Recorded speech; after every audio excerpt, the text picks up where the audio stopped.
विशेष सुराकीको आधारमा चाहिँ त्यहाँ डलर युरोहरू छन् भन्नेको इन्फर्मेसनको आधारमा चाहिँ हामीले त्यो गाडीलाई चाहिँ महाकालबाट नियन्त्रणमा ल्याएर यस कार्यमा यो चाहिँ लिएर आएर खानतलासी गर्दाखेरि चाहिँ त्यसमा चाहिँ यो हिजो राति 23 बजेको समयमा अमेरिकी डलर युरो सहित ना 7 ख 1652 नम्बरको सोनी ट्रान्सपोर्ट लेखिएको मालबाग ट्रकको चालक फुच्चे भन्ने कुसाङ लामालाई पक्राउको सम्बन्धमा हो। र यो फुच्चे भन्ने कुसाङ लामा चाहिँ सिन्धुपाल्चोक भोटेकोसी गापा वार्ड नम्बर 1 बस्ने, उमेर 43 वर्षको र यो चाहिँ पहिले पनि एकखेप पक्राउ परिवरी जेल गइसकेको मानिस हुन्। र हिजो 23 बजेको समयमा अवैध युरो तथा डलर रसुवागढी नाका हुँदै छिमेकी राष्ट्र चीन लगिँदैछ भन्ने सूचना प्राप्त हामीलाई हुन्छ र ना 7 ख 1652 नम्बरको मालबाग ट्रक गाडी शङ्का लागि रोकी थप अनुसन्धानको लागि यस कार्यमा ल्याई खानतलासी गर्दा उक्त ट्रकको बोनट, ड्राइभर बस्ने कोठा, क्याबिनको बायाँतर्फको माथिल्लो भागमा फल्स बटम बनाई लुकाई छिपाई ल्याइएको अमेरिकी डलर र युरो लगायतका मुद्राहरू फेला परेको छ। कुसाङ लामा चालक भई भरियाको रूपमा काम गरिरहेको भन्ने प्रारम्भिक बयानबाट बुझिन आएको छ र यो अमेरिकन डलर,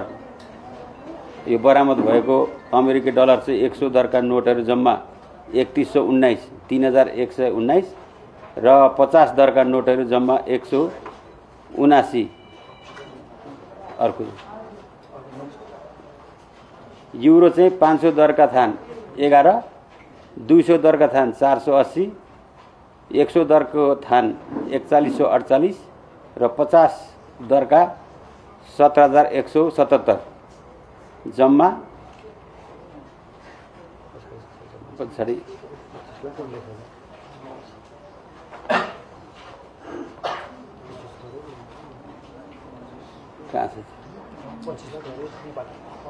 यो नेपाली चाहिँ लगभग 25 करोड 1,60,000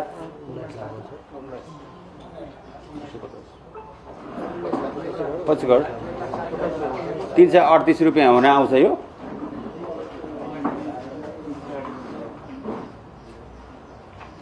एउटा गाडी अनि त्यो मोबाइल पनि बरामद भएको अवस्था छ। यो जफत गरिएको सामानहरू चाहिँ भन्सार तथा राजस्व छरी अवैध विदेशी मुद्राको कारोबार गरेको हुँदा निजलाई विदेशी विनिमय ऐन नियावली ऐन 2019 बमोजिम कस्तुरमा हदैसम्म कारबाही तथा थप अनुसन्धानको लागि राजस्व विभाग हरिहर भवन चाहिँ पठाउँदैछ। धन्यवाद। केही क्वेसन छ भने पाउँछ।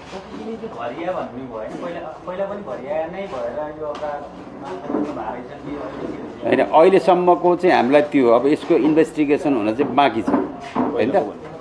पहिला पनि भरियाकै रूपमा चाहिँ भएर त्यो 7 किलो सुन पकडेको बेलामा जेल सजाय भएको थियो र अहिले पनि उसको प्रिलिमिनरी स्टेटमेन्टमा चाहिँ म चाहिँ भरिएको रूपमा प्रेजेन्स गरिरहेको छ आफूलाई। तर अब पुरानो पनि कहानी र यो पनि कहानी जोडेर हामीले इन्भेस्टिगेसन अगाडि बढाइरहेको छौँ।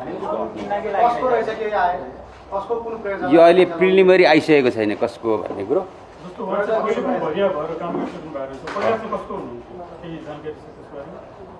त्यो त फाइल हेर्नुपर्छ,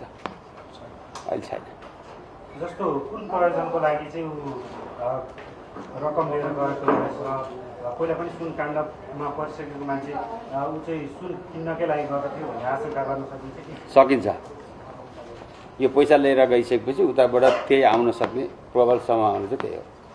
तर अब यसै अब उनको म्याथअप गरेर बयान सयान लिइसकेपछि ती कुराहरू खुल्छन् होला। यो उसले स्रोत खुलाइसकेको छैन अहिले। हिजो त पक्रेर लिएर आएको हामीले, अहिले खुलाको अवस्था छैन। छैन। 5 वर्ष 78 सालमा निक्लेको। पहिलाको सुनको अब यो डलरको अहिले यो ट्रक पनि उनको आफ्नै हो सायद आमाको नाममा ट्रक छ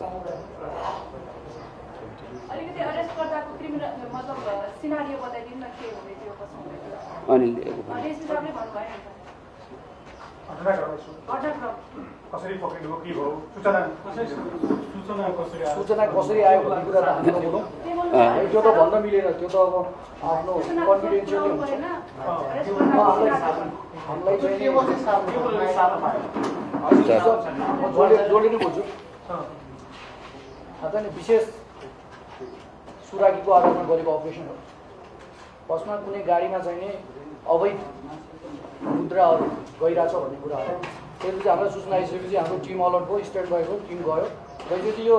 झोरको बाटो हुँदै सामाकोसीबाट झोरको बाटो हुँदै रसुवातिर गइरहेको अवस्था हो त्यसपछि हामीले त्यो गाडी यो गाडी हुनसक्छ भन्ने कुरामा हामी गयौँ इन्फर्मेसनको आधारमा गइसकेपछि त्यो गाडीको पिछा गर्दै गर्दै हामीहरूले एउटा सर्टेन पोइन्टमा गएर माथि हेऱ्यौँ त्यहाँ रेकी गरेर बस्यो मान्छेहरू सर्भिलेन्स गर्यो त्यो गाडी त्यहाँ पुगिसकेपछि त्यो गाडीलाई रोक्यौँ हेऱ्यौँ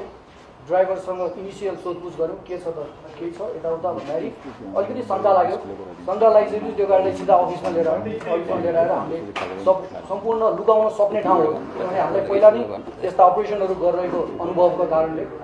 कुनै पनि सामानहरू लुकाउन सक्ने ठाउँहरूलाई मध्यनजर गरेर सबै ठाउँहरू भिडियोग्राफी गर्दै सबै हामीले कानुनी रूपमा अपनाउनु पर्ने सम्पूर्ण कुराहरू अपनाएर हेऱ्यौँ हेर्दाखेरि यो आज तपाईहरुले हेर्ने हामीले बरामद गरेका सामानहरू चाहिँ भेटिएको अवस्था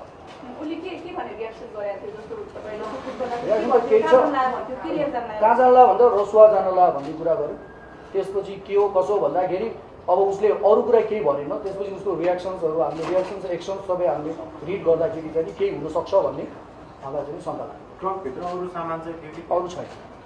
खाली छ उसले चाहिँ के लिन जान लाग्यो भन्दै थियो के लिन भनेर उताबाट केही सामान आयो भने म सामान लिएर आउँछु भन्ने उसको भयो अरू अहिलेसम्म हामीले हेर्दाखेरि देखेको छैन हामी हेर्दैछौँ अघि ट्रक चलाउने काम गर्यो भन्छ उसको बयान अनुसार अरू हामी खोज्दैछौँ यो मान्छे निरन्तर रूपमा सुन तस्करीमा लागे जस्तो देखिन्छ निरन्तर अब एकचोटि फेला पर्यो पहिला नै अहिले यो दोस्रो टाइम फेला पर्यो अब बिचको पिरियडमा यो फेला नपरिसकेको अवस्थामा हामीले हो नै भन्न पनि नसकिने अवस्था तर ट्रेन्ड हेर्दाखेरि चाहिँ लगभग देखियो त्यो पैसाको मामलामा उसले क्लियरली यही हो भनिसकेको अवस्था छैन त्यसो भने कोही दुईटा मान्छेहरू आएर मेरो गाडीमा त्यहाँसम्म पुगाइदिए भनेर भनेको छ भन्ने कुरा छ त्यो हामी अनुसन्धान गर्दैछौँ पछि आयो भने सेयर गर्छौँ सर योभन्दा अगाडिको सुन केसमा चाहिँ हजुरहरूले ऊ मात्र एक्लैलाई चाहिँ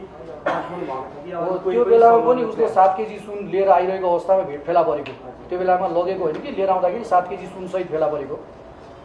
त्यति बेला चाहिँ अरू कोही संलग्न छ त्यसमा भन्ने अब यस्तो केसमा के हुन्छ हामीले प्रिलिमिनरी इन्भेस्टिगेसन गर्ने त्यसपछि सम्बन्धित निकायमा पठाइदिन्छौँ राजस्वमा पठाएको त्यसपछि बाँकी अंशमा राजस्वबाट भाग्छौँ अहिलेसम्म अमुक व्यक्तिहरू भनेको छ तर नाम भनेको छैन हामी हेर्दैछौँ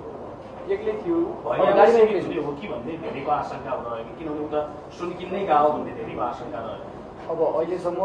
उसको भनाइअनुसार चाहिँ उसले लिएर गएको मात्र आएको छ बाँकी हुँदैछ के आयो भने हाम्रो बरामदी रकमको मान्छेहरूसँग ठुलै हो अहिले हामीले उता बाहिर डिस्प्लेमा राखिदिएको छौँ त्यो सबै रकमहरू होइन त्यहाँ पनि खिचौँ न अहिलेसम्म समातेको नगद रकम चाहिँ यो अहिलेसम्मको ऐतिहासिक रेकर्ड हो भन्न अब यही ठ्याक्कै कसरी भन्न सकिन्छ र हो कि जस्तो लाग्छ हामीलाई चाहिँ होइन पहिले योभन्दा धेरै अब अरू डिस्ट्रिक्टमा पनि भएको पनि हुनसक्छ यो ठ्याक्कै चाहिँ भन्न सकिँदैन यो कार्यालयको चाहिँ यो